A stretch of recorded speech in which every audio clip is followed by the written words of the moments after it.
સુરતમાં જીએસટી સર્ટીના દુરુપયોગ કાંડમાં કાર્યવાહી ઇકોસેલ પોલીસે બેંકના કર્મચારીની ધરપકડ કરી છે।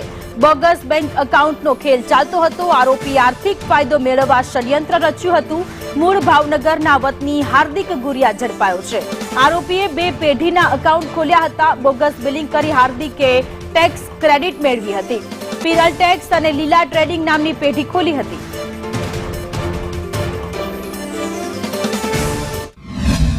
ભાવનગરની અંદર રહેતો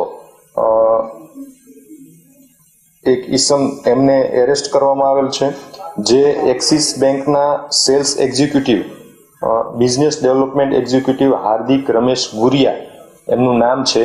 તેમનો રોલ આની અંદર જોઈએ તો પરિલ ટેક્સ અને લીલા ટ્રેડિંગ આ 2 બોગસ બેંક એકાઉન્ટો ખોલાવ્યા અને એકાઉન્ટ હોલ્ડરોને વીમો ઉતારવો છે એવું ખોટી રીતનું માર્ગદર્શન આપી અને અભણ વ્યક્તિઓના આવા બોગસ એકાઉન્ટો ખોલ્યા અને એકાઉન્ટોની અંદર અન્ય ત્રાહિત વ્યક્તિઓના મોબાઈલ નંબરો એડ કરવામાં આવ્યા અને જે બેંકની પાસબુક, ચેકબુક, એટીએમ બુક આ બધી વસ્તુઓ અન્ય વ્યક્તિઓને આપવામાં આવેલ છે, જે બાબતે આ ઈસમની ધરપકડ કરવામાં આવેલ છે।